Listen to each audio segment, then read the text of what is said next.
자, 우리가 지금 살고 있는 이 세상에 예수 믿는 사람이 많을까요? 믿지 않는 사람이 많을까요? 우리나라 통계적으로 한 10년 정도 전에 통계를 따르면 한 1천만 성도 그렇게 얘기를 했습니다만, 그래서 사실 허수입니다. 1천만은 아니고요. 또 중복된 숫자들도 있고, 등록 교인 수를 기준으로 해서 그렇게 통계를 낸 것 같습니다만 그렇지는 않고요. 어쨌든 전 세계적으로 유례가 없을 정도로 급속도로 기독교 확산이 됐고 많은 교회가 세워졌고 예수를 믿는 성도들이 참 많은 것은 사실입니다. 그럼에도 불구하고 우리나라뿐만 아니라 전 세계를 통틀어 봤을 때 예수를 믿는 자들보다도 믿지 않는 자들이 훨씬 많죠. 자, 그것은 곧 믿음이라는 것은 모든 사람의 것이 아니다. 하나님께서 믿음을 주셔야만 믿게 되는 거죠.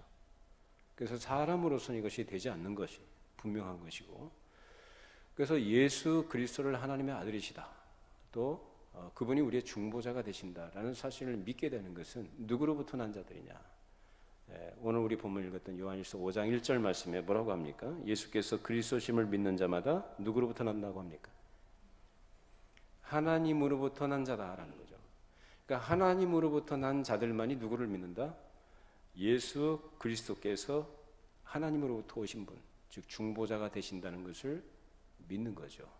그러니까 여러분들이 예수를 믿는다라고 한다면, 그래서 예수 그리스도를 믿는다라고 할 때는 여러분 자신이 한번 확정해 보시면 됩니다. 그럼 내가 누구로부터 난 것이냐? 하나님으로부터 난 자란 얘기입니다. 이것이 여러분의 정말로 확신이 되고 기쁨이 됩니까? 그냥 교회 다니고 교회 출석하고 그 정도의 문제가 아니라 정말로 내 마음에 예수님의 그리스도다, 우리의 중보자가 되신다는 사실을 믿는 것은, 그건 아무나 믿는 거 아니라니까요.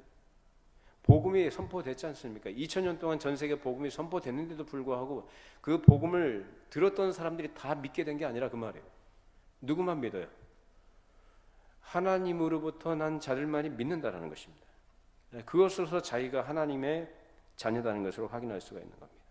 그래서 하나님으로부터 난 자는 하나님께서 무한한 사랑으로 우리를 죄에서 구원하시기 위해서 독생자 예수 그리스도를 세상에 보내신 것을 믿고 회개하고, 그리고 하나님을 사랑하고 그의 계명을 지키면서 하나님의 자녀를 또한 사랑하게 됩니다. 이것이 굉장히 중요한 거예요. 요한일서에서 강조하고 있는 것이 사랑이라고 하는데, 그 사랑은 세상에서 말하는 사랑이 아니죠. 하나님으로부터 났기 때문에 하나님의 사랑을 가진 자로 살아가게 되는 것을 그 사랑이라고 얘기합니다.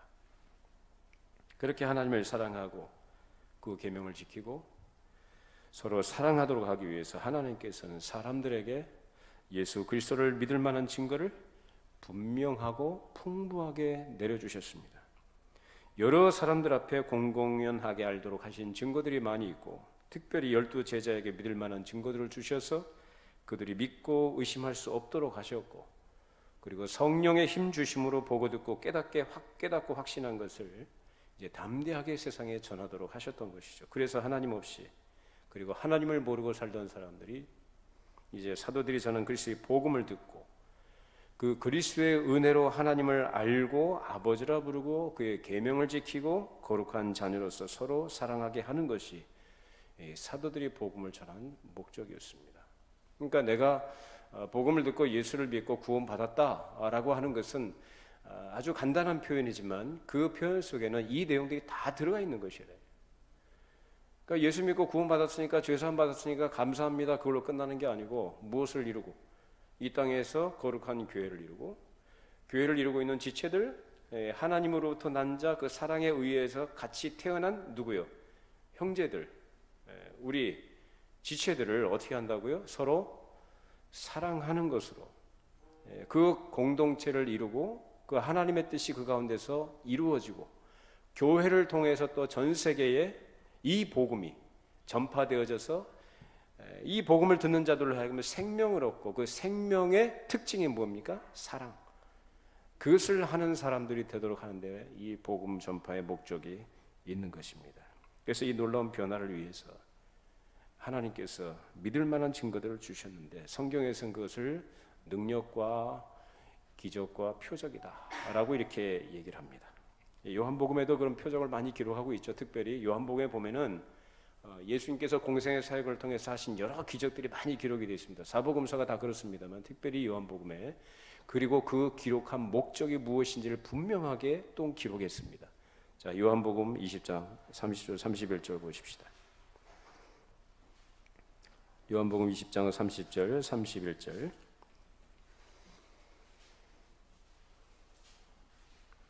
이런 예배 시간 전에 좀 깜빡하지요. 휴대폰은 좀 진동이든지 좀 꺼주시면 감사하겠습니다. 자, 요한복음 20장 30절 31절 같이 읽어보십니다. 예수께서 제자들 앞에서 이 책에 기록되지 아니한 다른 표적도 많이 행하셨으나 오직 이것을 기록함은 너희로 예수께서 하나님의 아들 그리스도심을 믿게 하려 함이요 또 너희로 믿고 그 이름을 힘입어 생명을 얻게 하려 함이니라. 자, 능력과 기사와 표적, 그 목적이 뭐라고 합니까? 다른 게 아니에요. 사람들로 하여금 그것을, 기적을 체험하고 신비한 것을 체험하고 무슨 종교적 체험을 하려는 목적이 있는 게 아니고, 누가? 예수 그리스도가 누구이심을, 하나님의 아들이심을 어떻게 한다고요?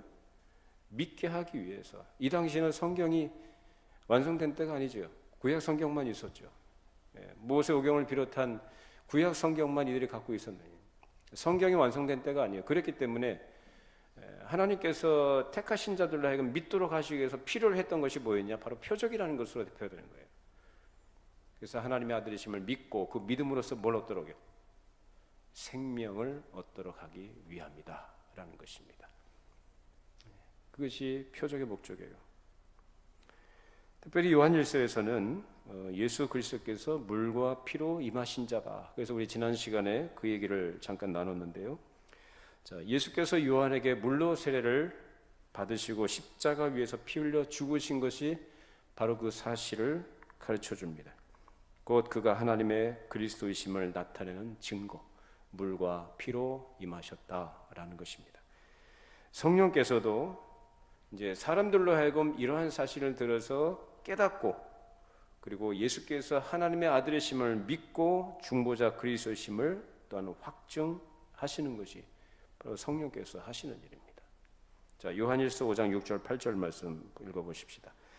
이는 물과 피로 임하신 이시니 곧 예수 그리스도시라. 물로만 아니요 물과 피로 임하셨고 증언하는 이는 성령이시니 성령은 진리니라. 증언하는 이가 셋이니 성령과 물과 피라. 또한 이 셋은 합하여 하나이니라. 성령께서 활동하시고 예수께서 세례를 받으시고 십자가에 달리신 이 세 가지가 곧 한 가지 목적을 이루는 겁니다. 무엇입니까?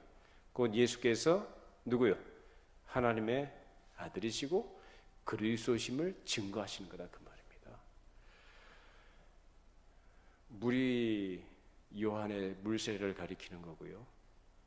피는 예수님께서 십자가에서 우리의 대속 제물이 되신 사실을 가리키는 것이고, 성령님은 어떻게 해요? 이 모든 일을 우리에게 적용시키셔서 구원 얻는 믿음을, 그리고 그 이후로 믿음의 완성을 향해서 그를 도우시는 그 일을 하신 분이 성령님이시죠. 자, 예수님께서 공생의 사역을 시작하기 전에 세례 요한이 먼저 등장을 해서 백성들에게 회개의 복음을 선포했습니다. 회개하라, 천국이 어떻게 됐다고 그래요? 가까이 왔다라는 거예요. 그렇게 해서 죄인들로 하여금, 자기들에게 나오는 자들로 하여금 물로 세례를 받도록 함으로써 누구를? 오실 복음이신 예수 그리스도를 믿는, 그를 영접하는 백성들이 되도록 하기 위해서 먼저 뭘로요? 그의 길을 예비하는 차원에서 물로 백성들에게 세례를 베풀었던 것이죠. 자, 그러면 그런 가운데서 예수님께서 공생의 사역 시작하시기 전에 뭘 받으십니까? 세례 요한에게 물로 세례를 받으십니다. 요단강에서. 자, 그러면 이 세례는 누가 받는 거예요? 세례는 누가 받는 거예요? 회개하라, 천국이 가까이 왔다. 요한이 그렇게 선포하고 백성들에게 세례를 베풀었잖아요. 그러면 그 세례는 누가 받는 거예요? 오늘날도 우리가 세례를 교회에서 베풉니다. 그 세례의 의미가 뭡니까? 죄를 씻는다는 의미죠. 물로 씻어내는 건 아니지만 상징적인 영적 의미가 담겨져 있는 거지 않습니까? 그리고 그리스도의 연합을 얘기하는 거잖아요. 그러니까 죄인들이 받는 것이다, 그 말이 한마디로. 죄인들이 받는 건데 예수님은 죄인입니까? 죄인 아니시잖아요. 예수님은 죄가 없으신 사람이시죠. 그리고 하늘로서 오신 하나님의 아들이십니다. 독생자예요. 근데 그분이 왜 그 세례를 받으십니까? 그 물로 임하셨다는 것이 뭘 의미하는 거냐? 예수님이 그러면 하나님이시지만 사람으로 이 땅에 오셔서 그러면은 신인이라는 두 속성을 가지신 분으로 이 땅에 존재하셨는데, 그분은 그러면은 이 땅에 계신 동안에 공생 사역 기간 동안에 사람들 가까이 못 오게 하셨어요? 아니면 가까이 오게 하시고 가까이 가셨어요? 그렇죠. 남녀노소 가릴 것 없이, 그리고 심지어는 죄인이라고 손가락질 받는 사람들에게 예수님께서 가까이 가셨죠. 심령이 가난한 자들, 애통하는 자들과 함께 하셨고, 그들 가운데 섞이셨고, 그들 가운데 하나가 되셨고, 그리고 그들의 머리가 되셔서 그들을 대신해서 속죄 사역을 이루실 분으로서 그런 의미에서 세례를 받으신 겁니다. 그 죄 없으신 분으로서 세례를 받으신 거예요. 예수님은 사람입니까? 하나님입니까? 네? 사람이에요, 하나님이에요? 분명히 사람이시죠. 그래서 성경 여러 곳에서, 그래서 예수님의 인성과 신성에 관해서 바른 이해가 없는 이들이 바로 이단자들로 많이 나왔고, 여러 가지 이단 사설들을 많이 만들어서 사람들을 많이 미혹을 했습니다. 성경이 분명히 증거하는 바는 예수님은 사람이시다. 그리고 죄 없으신 분이시다. 그리고 그는 우리 보통 단순한 의미에서 그런 사람이 아니시고, 똑같은 사람이시지만, 우리와 같은 육신을 가진 사람이시지만 그분은 하나님의 아들이시다 라고 말합니다.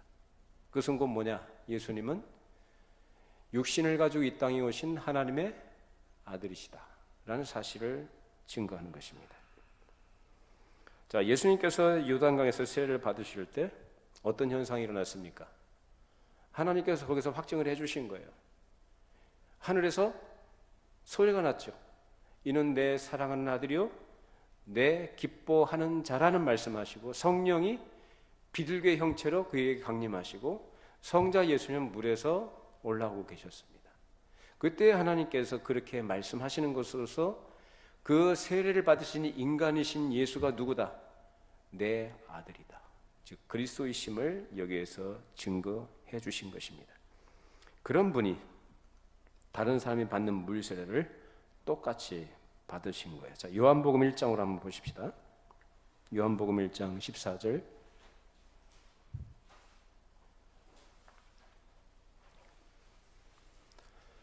요한복음 1장 14절입니다. 자, 같이 읽어보십니다. 말씀이 육신이 되어 우리 가운데 거하심에 우리가 그의 영광을 보니 아버지의 독생자의 영광이요 은혜와 진리가 충만하다. 자, 말씀이 육신이 되었다라는 것은 무슨 말씀입니까? 말씀이 육신이 되어, 말씀은 구약에 예언되었던 말씀을 말합니다. 구약에 예언되었던 그분이 뭐가 되셨다고 그래요? 육신은 우리와 같은 사람이 되셨다는 거죠. 그래서 예언되었던 그분이 이 땅에 사람으로 나타나셔서 분명히 육신이 되신 사람으로 우리 가운데 사셨지만, 그분은 사람에게서 볼 수 없는 아버지의 독생자의 영광이 충만한 분이었다라고 얘기합니다. 예수 그리스도는 분명히 사람이시지만 단순히 사람이 아니라 하나님의 아들이시며 사람이십니다. 그분이 회개하는 그 백성들과 함께 하시기 위해서 약하게 되셨고 낮아지셨고 물 세례를 받으심으로 그리스도의 공적인 사역을 시작하신 것이 이제 공생의 사역을 마칠 때 결국 십자가에 달리신 것입니다. 그리고 그것이 하나님의 능력이요 지혜인 줄로 믿습니다. 근데 이것이 사람이 이해할 수 있는 일인가요? 이해를 못합니까? 이해 못하죠. 그 당시 유대인들이 갖고 있던 그 기대, 메시아에 대한 기대는 어떤 기대였죠? 어떤 메시아예요? 자기들의 현실적인 문제, 로마의 압제로부터 물리적으로, 정치적으로, 군사적으로 해방시켜줄 그런 능력자로서의 메시아. 예수께서 능력을 행하셨을 때 그들은 그런 메시아에 대한 기대를 갖고 예수님을 바라봤습니다. 근데 그분이 너무도 무기력하게, 너무도 무력하게, 힘없이 약한 모습으로 잡히셔서 십자가에서 죽으셨습니다. 그렇게 하나님께서 계획하신 바를 따라 십자가에 달리심으로써 죄인들의 구주가 되신 거죠. 히브리서 9장 22절의 말씀처럼 피 흘림이 없은즉 뭐가 없다고 합니까? 사하심이 없다. 이것은 구약에 이미 하나님께서 죄에 대해서 어떻게 처리하신 것을 분명히 보여주는 원칙입니다. 피 흘림이 없으면 죄 사함이 없는 거예요.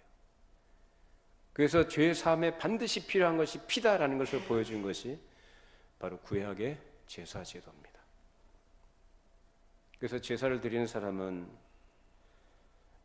자기가 지은 죄 때문에 대신 죽어가는 그 짐승을 보고, 짐승이 피 흘리는 걸 보고 누구를 바라보도록, 오실 메시아 예수 그리스도를 바라보도록 되어 있는 것입니다. 짐승의 피가 그의 죄를 사하는 게 아니었고, 구약에서도 역시 그것이 한계를 가지고 있는 제사 제도였지만 그것을 통해서 하나님께서 약속하신 그 약속을 바라보는 믿음, 그 믿음으로 죄의 용서를 받은 겁니다. 믿으십니까? 자, 이제 그것을 실체로 오신 예수님께서 구약에 예언된 모든 것을 예수님께서 십자가 위에서 다 이루신 것이죠. 그것이 하나님의 능력이다, 지혜다라고요. 근데 하나님의 능력과 지혜는 사람이 이해할 수 없는 거예요. 납득 안 되고 이해가 안 되고 받아들일 수 없는 거예요. 사람들이 이해하고 받아들일 수 있는 건 뭡니까? 사람들이 생각하는 거. 유대인은 표적을 구하고 헬라인은 지혜를 찾는다고 그랬어요. 능력이에요. 그리고 사람의 지혜예요.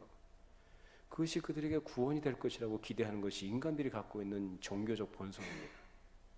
뭘 해야 되고 뭐가 돼야 되고 어떤 조건을 갖춰야 되고 어떤 열심을 내야 되는 것이고 어떤 열정을 가진 것으로서 어떤 믿음을 증거해야 되는 것이고, 이런 것들이 사람을 속이는 겁니다. 그것이 인간들이 가지고 있는 종교적 본성이라고 할 때에 십자가의 도라고 표현되는 예수 그리스도의 십자가에서의 죽으심이라는 것으로 사람의 의롭다움을 받는다는 것이 사람들에게 이해가 됩니까? 그저 그걸 믿기만 하라는데. 그래서 유대인들이 예수님께서 십자가에 달려 죽으실 때 얼마나 대제사장부터 시작해서 그를 못 박았던 자들과 그 함께 했던 자들이 뭐라고 합니까? 네가 하나님의 아들이어도 뭐라고 합니까? 내려와 봐라. 그럼 내가 믿겠다. 그렇게 조롱하고 예수님을 욕했어요. 도저히 자기들의 생각으로는 예수가 무슨 구원자니 메시아니 그리스도니 이런 것이 도무지 용납이 안 되는 것이고 믿을 수 없는 일이었기 때문에 예수님은 그런 대접을 받으신 겁니다. 고린도전서 1장 18절에 십자가의 도가 멸망하는 자들은 미련한 것이요 구원을 얻는 우리에게는 하나님의 능력이라, 이 말씀처럼 하나님께서 그 지혜와 사랑으로 우리 모든 죄를 그에게 담당시키심으로써 우리를 구원하기를 기뻐하셨습니다. 그런 하나님의 사랑이 너무나 크고 기이하고 또 하나님의 일하시는 방법의 지혜와 그런 하나님의 일하심의 내용들이 너무나 높고 기이해서 사람들이 알지 못한 것입니다. 십자가 달리시기 전에 예수님께서 이제 변화산에 올라가신 일이 있었죠. 그때 베드로, 야고보, 요한을 데리고 산에 높은 산에 올라가셨을 때 예수님께서 이제 기도하시는데 그 모습이 어떻게 됐습니까? 변형되셨죠.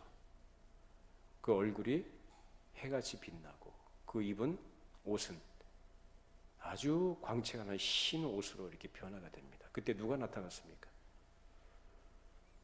아주 우리가 생각하는 상상도 못하는 일들이 그때 벌어집니다. 성경에 그런 일이 너무나 많습니다.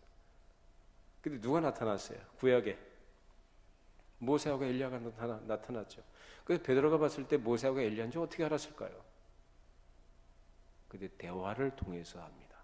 그 예수님과 모세와 엘리야가 대화하는 내용을 그들이 듣고 저 사람은 모세고 이 사람은 엘리야구나 라는 것을 알게 된 거죠. 그때 그들이 나눈 대화, 예수님과 나눴던 대화가 어떤 내용이냐면은, 자, 누가복음 9장 한번 보십시다. 누가복음 9장 29절에서 36절까지 읽어보십시다.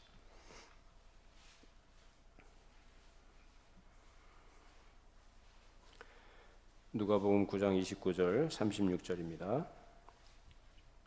좀 바쁘시죠? 자, 같이 함께 읽습니다. 기도하실 때 용모가 변화되고 그곳이 휘어져 광채가 나더라. 문득 두 사람이 예수와 함께 말하니 이는 모세와 엘리야라. 영광 중에 나타나서 장차 예수께서 예루살렘에서 별세하실 것을 말할세. 베드로와 및 함께 있는 자들이 깊이 졸다가 온전히 깨어나 예수의 영광과 및 함께 선 두 사람을 보더니 두 사람이 떠날 때 베드로가 예수께 여짜오되 주여 우리가 여기 있는 것이 좋사오니 우리가 초막 셋을 짓되 하나는 주를 위하여 하나는 모세를 위하여 하나는 엘리야를 위하여 하사이다 하되 자기가 하는 말을 자기도 알지 못하더라. 이 말할 즈음에 구름이 와서 그들을 덮는지라. 구름 속으로 들어갈 때에 그들이 무서워하더니 구름 속에서 소리가 나서 이르되 이는 나의 아들 곧 택함을 받은 자니 너희는 그의 말을 들으라 하고 소리가 그침에 오직 예수만 보이더라. 제자들이 잠잠하여 그 본 것을 무엇이든지 그때는 아무에게도 이르지 아니하니라. 자, 모세와 엘리야가 나타나서 예수님과 대화할 때 무엇에 대해서 말했다고 합니까? 예수님께서 예루살렘에서 뭐 하신다고요? 별세. 여러분, 우리가 참고로 어떤 분이 돌아가시면 뭐 소천하셨다 이런 표현을 많이 씁니다. 근데 그것은 어법에도 맞지 않고요, 좀 적절하지 않습니다. 별세하셨다라는 말이 적절합니다. 별세, 세상을 떠나는 거죠. 소천하셨다가 아니라 하려면은 소천 받았다가 맞죠.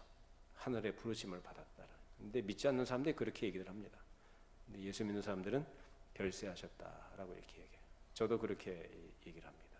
누가 돌아가시면 소천이 아니라 별세하셨다 이렇게 얘기합니다. 어떻든 그때 모세와 엘리야가 그때 예수님과 함께 대화하던 데는 중요한 내용이 뭐였냐면 예수님께서 죽으실 것. 그것은 곧 구약에 예언되었던 대로 오신 예수님께서 그 오신 목적이 무엇이다? 십자가에서 대속제물로 죽으실 것을 목적으로 오셨다는 것을 이들이 알고 여기서 같이 대화를 나눈 거예요. 그때에 베드로와 요한, 야고보가 산에서 봤을 때 그 예수님의 변형된 그 모습은 곧 예수님의 그 영광스러움입니다. 그의 하나님 되심, 그 하나님의 독생자의 영광과 그 위엄, 그 거룩한 위엄을 그들이 직접적으로 자다가 깨가지고 직접적으로 보게 된 거죠. 자, 그때 하늘에서 소리가 납니다. 뭐라고 합니까? 다시 한번 읽어보십시다. 뭐라고 합니까? 이 말할 쯤에 34절 구름이 와서 그들을 덮는지라. 구름 속으로 들어갈 때 그들이 무서워하더니 35절 구름 속에서 소리가 나서 이르되 이는 나의 아들 곧 택함을 받은 자니 너희는 그의 말을 들으라. 이 사람이 누구다? 내 아들이다. 내가 택한 아들이다. 너희는 누구 말을? 그의 말을 들어라 라고 말합니다. 예수님께서 요단강에서 세례를 받으실 때 이는 내 사랑하는 아들이요 내 기뻐하는 자라고 하나님께서 증거해 주셨듯이 여기서도 예수님께서 누구시다? 하나님의 아들이심을 여기서 증거하신 거예요. 그 아들이 뭘 하기를 위해서 오셨다고요? 모세와 엘리야가 말하잖아요. 별세하실 것에 대해서 얘기했다. 그 예수 그리스도의 죽으심은 그 뭐냐? 죄인들을, 그의 백성들, 자기 백성들을 구원하시기 위한 죽으심이요. 그 백성들의 죽으실 뿐만 아니라 다시 살아나심으로써 그들의 구원자가 되시고 그들을 위한 유일한 중보자가 되시기 위해서 그 일을 하신다는 것. 지금 그 사실을 좀 증거하고 싶은 거죠. 그래서 이런 차고 넘치는 증거들이 성경에 너무나 많이 기록이 되어 있고 이 기록이라는 것은 곧 없는 걸 만들어서 기록한 것이 아니라 그때 역사의 시간 속에서 있었던 실제 사건들, 나타난 일들, 하나님이 일하셨던 내용들을 뭐예요? 글로써, 기록으로 남겨서 오고 오는 모든 세대 교회, 하나님이 택하신 자들에게 그것을 충분한 증거로, 믿을 만한 증거로 주시기 위해서 기록했다는 겁니다. 그걸 우리가 지금 갖고 있는 거예요. 우리는 예수님 그 당시에 없던 자들입니다. 그 당시에 사람들을 생각할 때 수천 년 뒤에 태어난 사람들, 뭐 꿈에나 생각할 사람들입니까? 근데 우리가 지금 살고 있지 않습니까? 그뿐만 아니라 지금 그들이 글로써 기록으로서 남겨진 성경을 통해서 우리는 허다한 증거들을 우리는 눈으로 목격하고 이 사실들을 듣고 믿고 생명을 얻은 하나님의 자녀들이 됐다는 사실입니다.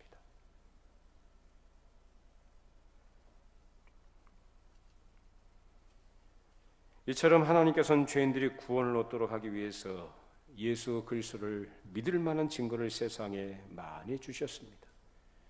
모든 사람들이 보는 앞에서 예수님의 세례를 받으셨고 모든 사람들이 보는 앞에서 십자가에서 죽으셨습니다. 예수님의 공생애를 대표할 만한 이 두 사건이 모든 사람들이 보는 앞에서 공적으로 행하신 일이었습니다. 그리고 최후의 부활의 증인도 많이 두셨습니다. 자, 고린도전서 15장으로 넘겨보십시다. 고린도전서 15장 4절로 8절 말씀.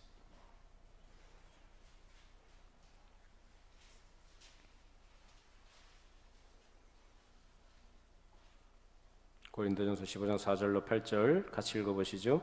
장사 지낸 바 되셨다가 성경대로 사흘 만에 다시 살아나사 게바에게 보이시고 후에 12 제자에게와 그 후에 500여 형제에게 일시에 보이셨나니 그 중에 지금까지 대다수는 살아있고 어떤 사람은 잠들었으며 그 후에 야고보에게 보이셨으며 그 후에 모든 사도에게와 맨 나중에 만삭되지 못하여 난 자 같은 내게도 보이셨느니라.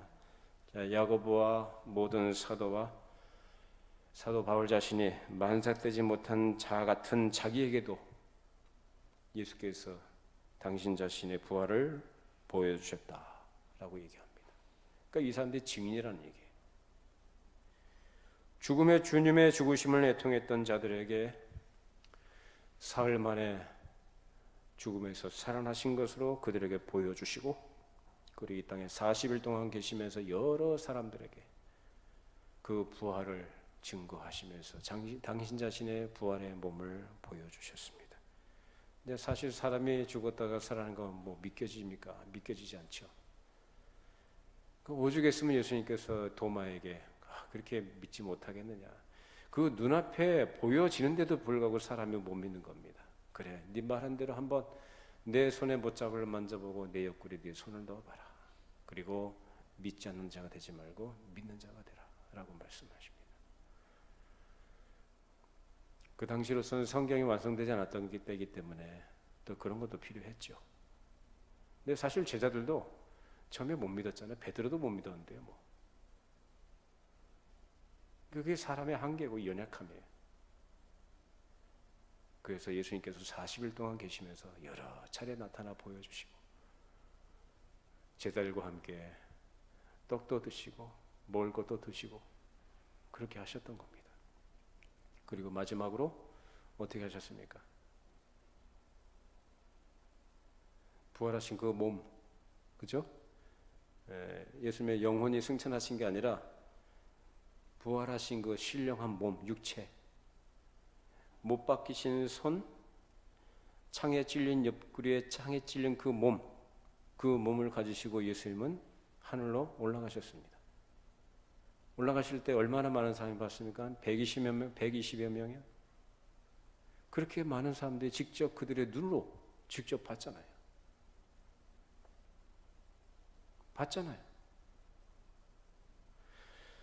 한번 물어봅시다. 여러분, 성경이 하나님의 말씀이라는 거 믿으십니까? 성경이 무오하다는 거 믿으십니까? 이건 굉장히 중요한 질문이고요. 여러분 답이 돼야 됩니다. 이게 전제가 안 되면 예수 믿는 거 헛겁니다. 난 성경에 기록된 사실, 역사적 사실이라고 믿는다는 것도 중요하지만 그 자체가 구원 얻는 믿음이라고는 할 수 없다. 구원 얻는 믿음 안에 것이 다 들어가는 것은 사실이지만 그것만을 가지고는 구원 얻는 믿음이라고 확정할 수가 없는 거예요. 왜? 성경에 기록된 사실이라는 걸 믿는 사람들 많거든요. 근데 예수 안 믿는 사람들이 많아요. 또 기적이 일어난다는 사실도 믿죠. 기적이 나타나고 불치병이 고침을 받고 뭐 기적 여러 가지 기적적인 현상들이 있다는 걸 믿는 사람도 있어요. 근데 그것만이 구원하는 믿음이라고 확신할 수 없는 거예요. 왜냐하면 안 믿는 사람들도 기적을 믿거든요. 또 일시적 믿음이라는 거 있어요. 말씀을 들을 때 기쁨으로 받지만, 기쁨으로 받아요. 교회 와가지고 말씀 들을 때, 아, 참 지당하신 말씀이네, 맞는 말씀이네, 말씀을 기쁨으로 받지만 그게 오래 못 간다. 무엇 때문에요? 세상에 대한 염려들, 여러 가지 말씀으로 인해서 환난을 당하고 어려움을 당할 때, 내가 이렇게까지 믿어야 되나, 내가 이렇게까지 신앙생활을 해야 되나, 에이, 접어두자. 넘어지는 자들이죠. 근데 하나님으로부터 난 자는요, 예수께서 그리스도심을 믿습니다. 그리고 그 믿음은 사람의 감정에 의한 것도 아니고 일시적인 것이 아니라 하나님으로부터 난 것이기 때문에 흔들리지 않는 견고한 믿음으로 세워집니다. 여러분에게 그런 은혜가 있기를 바랍니다. 그러니까 왔다 갔다 하는 믿음이 아니라 그 말이에요. 비록 때때로 어떤 연약함 때문에 넘어질 때가 있고 또 우리 결함들이 드러날 때가 있지만 그건 우리는 다 똑같아요.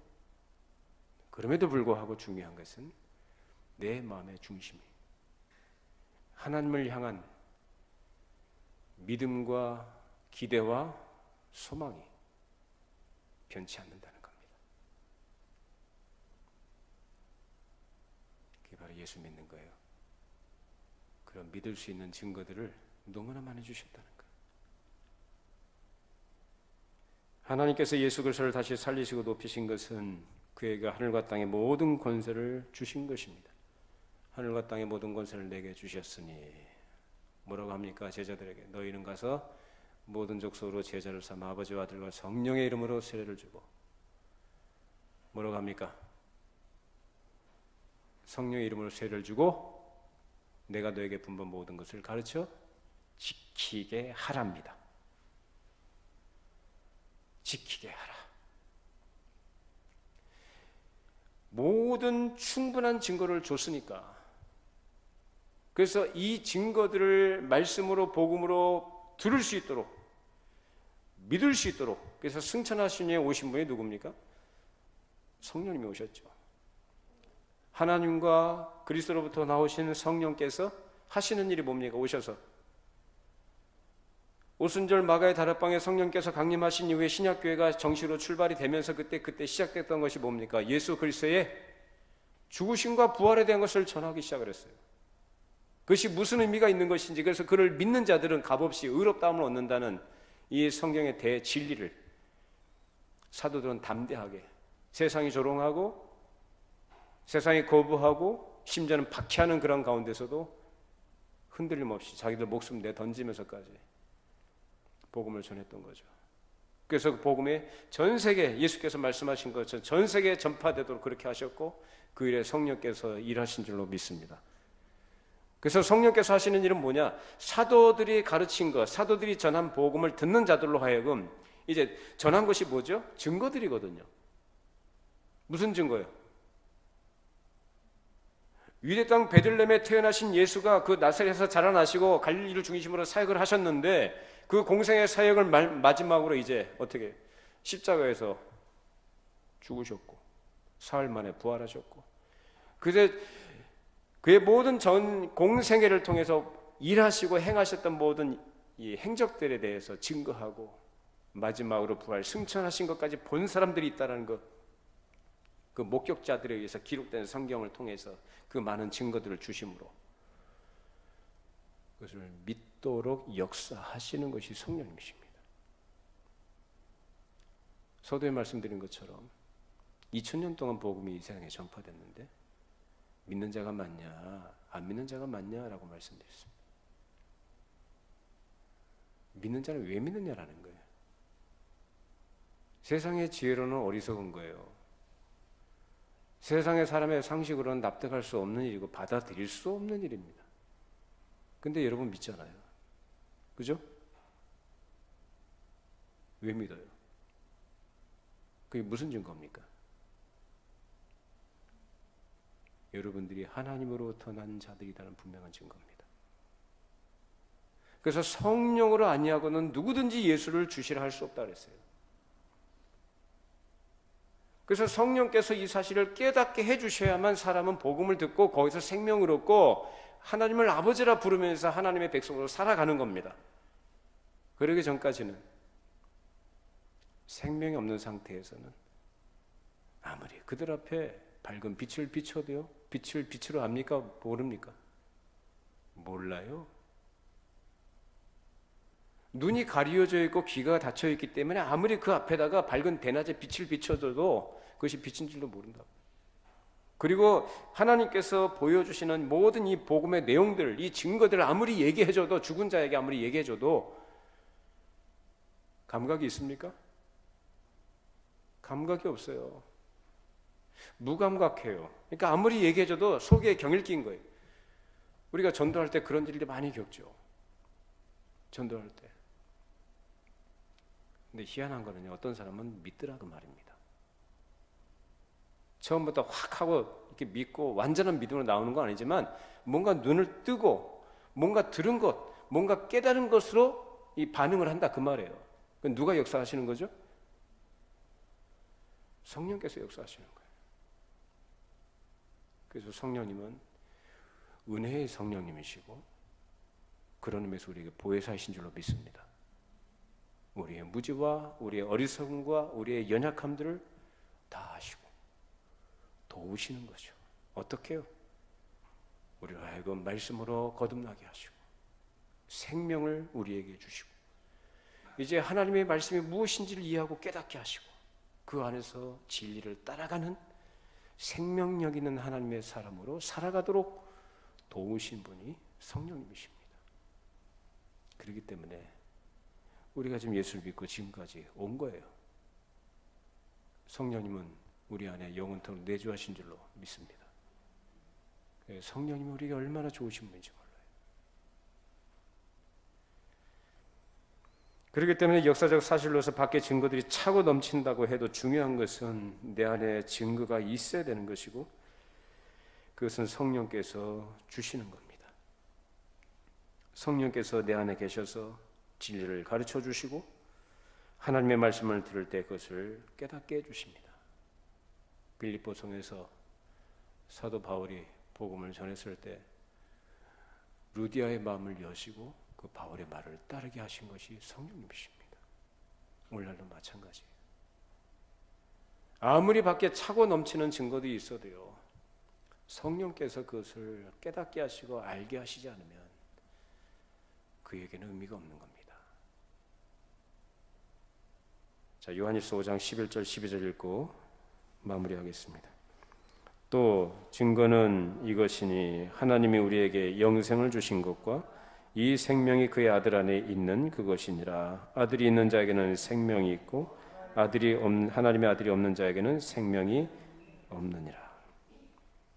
예수께서 중보자 그리스도이시라는 이 진리를 믿을 만한 증거가 인류 역사상에 뚜렷하고 충분하게 주어졌고 우리 안에 또 성령께서 그것을 믿는 믿음을 주시고 하나님을 우리 하나님 아버지라 믿으며 그의 계명을 지키도록 우리를 인도해 주시며 서로 사랑하면서 언제나 변함없이 소망 가운데 하늘나라를 바라보고 살아가도록 인도하시는 분이 성령님이십니다.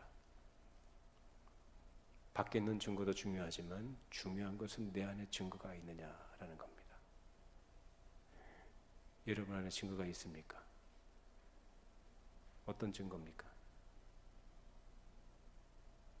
예수께서 하나님의 아들이시오 그리스도심을 믿는 거예요. 그 믿는 믿음이 바로 그 증거고 그 증거를 가진 자는 그 아들이 있는 자에게는 뭐가 있다고 합니까? 생명이 있다라고 말씀합니다. 이것으로서 여러분의 믿음을 확인하시고 그 믿음 안에서 견고하고 흔들리지 말며 주의 나라를 바라보고 주의 나라를 위해서 힘쓰시는 또 수고하고 사랑으로 섬기시는 우리 모두가 되기를 바랍니다. 기도하십시다. 거룩하신 하나님 아버지, 오늘 저녁에도 저희들에게 귀한 진리의 말씀을 함께 나누게 해주시고 이 말씀으로 우리의 믿음을 또 확인해보고 점검해보고 또 그로써 우리 하나님께 주신 그 은혜의 결과가 나에게 얼마나 복된 영광에 참여해 주신 그 복이 되었는지 깨닫게 하시고 다시금 고백하게 하심을 감사드립니다. 우리 안에 예수께서 하나님의 아들이시고 그리스도심을 믿는 믿음을 주셔서 하나님을 아버지라 부르는 생명 있는 하나님의 자녀가 되게 해주시며 이 세상 사는 동안에 저 하늘나라의 약속을 바라보고 소망 가운데 믿음으로 살게 하신 하나님, 이 사실을 언제나 감사하게 하시고 더욱더 하나님을 사랑하고 그의 계명을 지키며 우리가 형제가 서로 사랑하는 가운데 이 땅에서 아름다운 하나님의 나라 백성됨을 드러내게 해주시고 하나님의 거룩하심을 나타내고 아직까지 어둠 가운데 있는 자들에게 생명의 빛을 비추어 성령께서 감화하시고 역사하셔서 그들로 하여금 동일한 믿음 안에서 생명을 얻도록 같은 믿음의 길을 걸어가도록 도우시고 인도해 주시옵소서. 하나님, 이러한 일에 저희가 마음을 들여 순종하게 하시고 복음을 따라가게 하시고 좌고 우면하지 않고 올곧은 믿음의 길로 나아가도록 늘 말씀으로 이를 다스려 주시고 인도하여 주시옵소서. 예수님의 이름으로 기도하옵나이다. 아멘.